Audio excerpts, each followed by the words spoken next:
My wife walked out the door thinking I was clueless about her weekend getaway with her lover.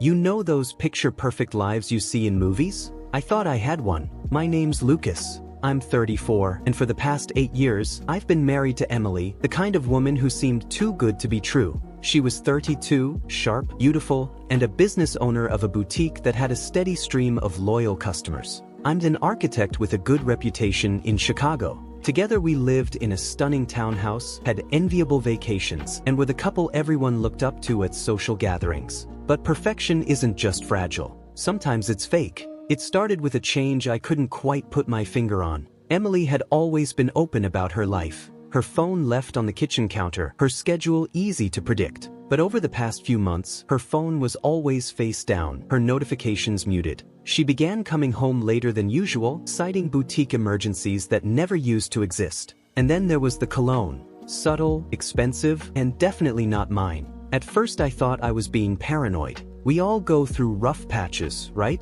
People grow distant sometimes, and work stress can make anyone seem off. I convinced myself to ignore the red flags, telling myself I was just overthinking things. But one night changed that. Emily came home late again. She was dressed impeccably, with her hair done in a way that screamed trying to impress someone. When I asked her how her day went, she gave me a vague, distracted response. Her phone buzzed, and she grabbed it like it was on fire. That's when it hit. Something was wrong. Very wrong. Instead of confronting her outright, I decided to dig deeper. I wanted to be sure, completely and unquestionably sure, before I said or did anything. That's when I called James, a private investigator a friend had recommended. James was the kind of guy who exuded competence. No questions, no judgments, just results. I explained my suspicions, and he nodded like he'd heard it all before. "Give me a week," he said. "We'll see what's really going on." It didn't take a week. 3 days later, James called me. "Lucas, we need to talk," he said.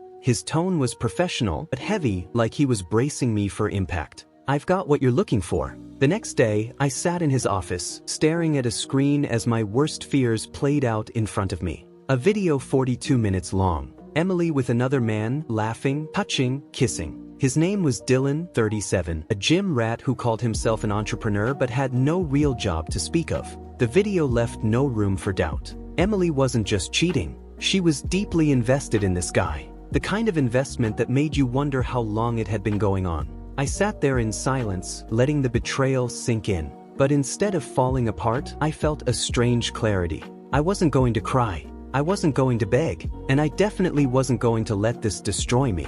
If Emily thought she could walk all over me and get away with it, she was in for a rude awakening. This wasn't going to be a confrontation. It was going to be a reckoning. I left James's office with the flash drive clutched tightly in my pocket. My thoughts were sharp and no panic, no confusion. The betrayal burned like a brand, but it also fueled something deeper. Determination. Emily and Dylan had no idea what was coming. The first thing I did was contact Marcus, my lawyer. Marcus had handled contracts for me in the past, and I knew he was someone I could trust to keep this discreet. When I laid out the situation, he didn't flinch. "Good news, Lucas," he said. "Infidelity cases like this can work heavily in your favor if we approach it right. I'll start gathering the paperwork for divorce filings. We'll need to secure your assets and build a solid case." His words solidified my plan. Revenge wasn't going to be a heated argument or a dramatic scene. It was going to be precise and calculated. Emily had made a choice to betray me, and now I was going to make sure she lived with the consequences.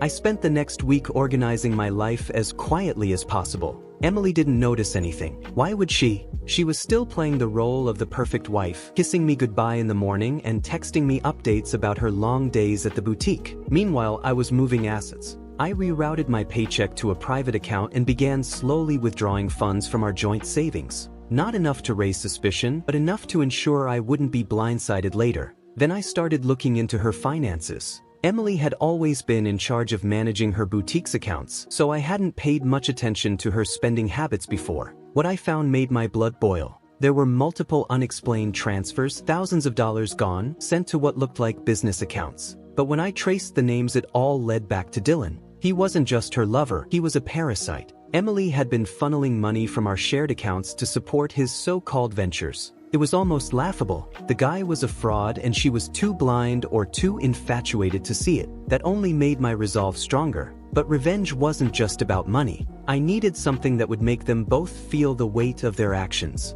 I dug deeper, enlisting James again to gather more details about Dylan. Turns out he wasn't just a jobless scam artist. He was a reckless one. He had unpaid parking tickets, overdue rent on his apartment, and a business license that was on the verge of expiring. All of it was ammunition, and I was going to use every piece. At home, I kept up the act. I played the loving husband, cooking dinner and asking Emily about her day as if nothing were wrong. She seemed almost giddy, like she was carrying some thrilling secret. The audacity of it made me sick, but I never let it show. If I'd learned anything from designing buildings, it was that the foundation had to be solid before you started tearing walls down. The final piece of the puzzle came when I installed a tracking app on Emily's car. It wasn't hard. She'd left her keys on the counter one night, and within minutes I'd placed the device in place. Now I knew exactly where she went when she said she was working late. It didn't take long to confirm my suspicions. Her boutique closed at 6 p.m., but her car was often parked at Dylan's apartment until 10 or 11. Sometimes later, I had locations, timestamps, and even photos from James's surveillance. Every lie she told was now documented, every alibi destroyed. I was ready. Patience isn't something I've always been good at, but this time I've mastered it. Revenge isn't about rushing in with accusations. It's about precision. I wanted Emily and Dylan to feel the weight of what they'd done, not just emotionally, but financially and publicly. This wasn't going to be a shouting match or dramatic scene. It was going to be a carefully constructed collapse of their lives. I worked quietly for weeks. At home, I played the doting husband, the one who was too busy with work to notice her late nights or subtle changes. Emily didn't suspect a thing. She was too wrapped up in her fantasy life to realize I was dismantling it piece by piece. The first step was securing my financial position. Marcus, my lawyer, was an expert in cases like mine. Together, we created a plan to ensure Emily couldn't drain our assets. I opened a private account, moved the bulk of my savings into it, and began rerouting my paycheck. Our joint account still had enough to avoid suspicion, but she'd find it useless once I'd filed for divorce. But it wasn't enough to protect myself.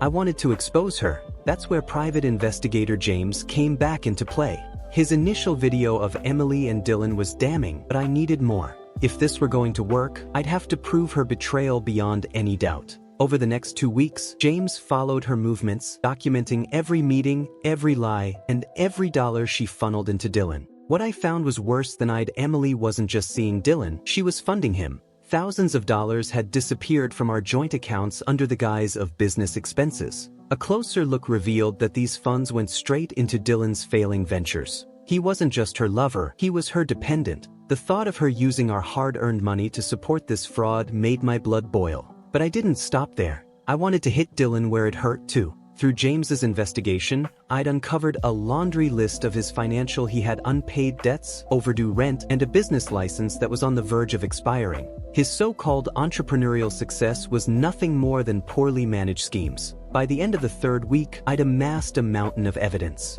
I knew where Emily went, what she spent, and how Dylan benefited. The pieces were all in place. All that remained now was deciding how and when to strike. The timing had to be perfect. I couldn't simply drop the bomb and walk away. I needed to ensure the fallout would be devastating. So I waited for the right moment, letting them dig themselves deeper into their delusions while quietly preparing for their world collapse. The day I'd been waiting for arrived sooner than expected. Emily mentioned over dinner that she planned a big work event in 2 weeks. I nodded, feigning interest. But the tracker on her car and James's updates told a different story. The event was nothing more than a getaway with Dylan. A weekend escape to some overpriced resort was my cue to put everything in motion. The morning of her planned departure, I filed for divorce. Marcus ensured the paperwork was airtight, complete with evidence of infidelity attached for the courts. I also requested an emergency hearing to freeze our joint accounts. The same morning, I sent a carefully worded email to Emily's boutique. Attached were copies of the financial records showing her unauthorized transfers to Dylan's accounts. It wasn't just personal anymore. She'd crossed professional boundaries too, and her boutique's future was about to crumble. That evening, Emily packed her bag, kissed me on the cheek, and left for her event. I stayed home, pouring myself a drink and letting the silence of the house settle around me. For the first time in months, I felt calm. I didn't call her or text. By now, she'd probably met Dylan at the resort, blissfully unaware of the storm headed their way. The next morning, while she sipped mimosas with her lover, her world began to unravel. At 7 a.m. she received a notification that our joint accounts had been frozen. By 9 a.m. her boutique investors had begun contacting her, furious over the financial discrepancies I'd exposed. At 10 a.m. she was served divorce papers, delivered straight to her hotel room. I'd made sure she'd have no place to hide from the truth. Meanwhile, Dylan wasn't faring much better. A series of anonymous tips had set off investigations into his finances. By the end of that week, his landlord had served him an eviction notice.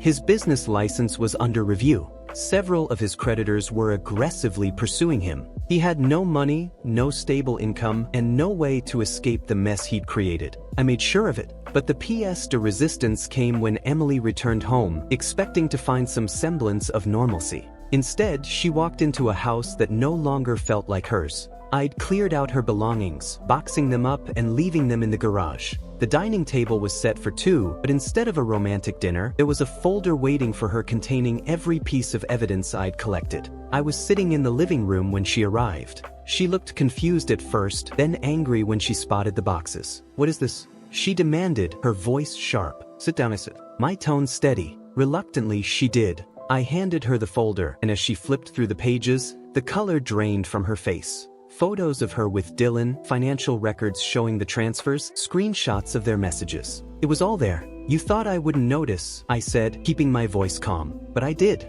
And now you're going to face the consequences," Emily stammered, trying to explain, to justify, but I didn't give her the chance. "This isn't a discussion," I interrupted. "This is reality. You made your choices, and now I'm making mine." She tried calling me later that evening, leaving tearful voicemails that alternated between apologies and threats. I didn't respond. I didn't need to. The damage was done, and there was no going back. The days following Emily's realization that her life was spiraling out of control were oddly satisfying. I didn't need to chase justice anymore. It was already barreling toward her, and she couldn't escape. Her first desperate move was to try to regain control of her boutique. She called an emergency meeting with the investors to explain the financial discrepancies I had exposed. But the facts were irrefutable. They didn't just suspect mismanagement, they had proof. Screenshots of bank transfers, unexplained expenses, and even messages between her and Dylan discussing funding his ventures left her no room to maneuver. When she tried to defend herself, claiming temporary lapses in judgment, they didn't buy it. The investors voted unanimously to remove her from her position. The boutique wasn't just a business to Emily, it was her identity. Watching her lose it, knowing she had sacrificed everything for a man who was nowhere to be found, was a poetic kind of justice. She had built it with charm and a pristine reputation, but both were now in ruins. Her personal life fared no better. She couldn't access our frozen joint accounts, and the boutique's financial fallout left her struggling to pay even basic expenses. I learned through mutual acquaintances that she was borrowing money from friends. The most turned her away once word of her actions spread. In desperation, she tried contacting Dylan, but he was already in freefall. Dylan's collapse was almost as satisfying as Emily's. The anonymous tips I'd sent to the IRS and his creditors worked beautifully. His accounts were frozen, his overdue debts were called in, and his landlord had already issued an eviction notice. Without Emily's funds to bail him out, Dylan was completely exposed. I heard he sold off what little he had of value, some gym equipment and a used car, but it wasn't enough. His business license flag during an investigation was permanently revoked, leaving him with no way to earn a living. Last I checked, he'd packed up and left town, likely chasing his next victim. Meanwhile, Emily still tried to cling to whatever fragments of control she had left. She called me repeatedly, leaving voicemails that swung wildly between pleading and rage. She apologized, then begged for forgiveness, then accused me of being cruel. None of it mattered. I let her words sit unheard in my inbox. During the divorce proceedings, her tone shifted entirely. She tried to negotiate, insisting we could work things out, but I'd come prepared. Every piece of evidence was presented to the court: her infidelity, financial misconduct, and attempts to siphon joint funds into personal accounts. The judge wasn't sympathetic to her tears. By the end of the process, I walked away with the house, the majority of our shared assets, and my freedom. Emily, on the other hand, was left with the weight of her own mistakes. What little she retained wasn't enough to dig herself out of the hole she'd dug. One day, weeks after the divorce was finalized, Emily showed up at the house unannounced. She stood on the porch, looking nothing like the confident woman I once knew, her hair unkempt, clothes wrinkled, and eyes carrying the weight of someone who had lost everything. "Lucas," she began, her voice trembling. "Can we talk? Just for a minute?" I didn't invite her in. I stood in the doorway, arms crossed, waiting. "I'm sorry," she said after a long pause. "I made a mistake. A terrible mistake." I stared at her for a moment, letting silence stretch before finally speaking my tone. "Even Emily, what you did wasn't a mistake. It was a choice. Over and over again, you chose someone else over the life we built. I don't need your apology," I continued. "What I needed was your respect, and you didn't give me that." Her eyes filled with tears, but I felt nothing. Without another word, I closed the door and locked it behind me. For the first time in months, I felt truly free. Life after betrayal isn't easy, but it's liberating. For the first time in years, I felt like I was living for myself instead of someone else. The house, once a painful reminder of what I'd lost, became a blank canvas for the life I wanted to build. I started with small changes, repainting walls, rearranging furniture, removing anything that reminded me of Emily. Each renovation felt like reclaiming a piece of myself. The dining room where I'd confronted her with evidence of her affair became an office where I worked on new architectural projects. The bedroom once shared with her, stripped of every trace of her presence by then. And the house wasn't just mine. It felt like home. Work became a sanctuary. I threw myself into my projects, taking on more ambitious designs than ever before. My colleagues noticed the shift. "You seem different," one said. In a good way. And I was. For the first time in years, I wasn't weighed down by secrets or lies. I was free to focus on my career, passions, and future. Socially, I reconnected with old friends, people I'd drifted away from during my marriage. They welcomed me back with open arms, their support reminding me of strength I'd had all along. Old over time. Even began dating again. Not seriously, not yet, but enough to remember what it felt like being appreciated without strings attached. Occasionally I'd hear whispers about Emily. She struggled rebuilding her boutique, but reputation had been permanently tarnished. Some friends stayed loyal, but most kept their distance. I didn't feel sorry for her. She made her bed now, had lie in it. As for Dylan, he vanished entirely. Rumor had it he'd moved another state, chasing another get-rich-quick scheme. I doubted he'd find success. People like him rarely do. The thought him scrambling stay afloat brought smile my face one evening as sat on porch with drink hand reflected everything that happened. The betrayal, chaos, revenge. It had been storm but weathered it. And now with Chicago skyline glowing distance felt nothing. Peace the past behind me, future mind shape. Alone or not. Knew one thing certain I'd never settle. Less than deserved again.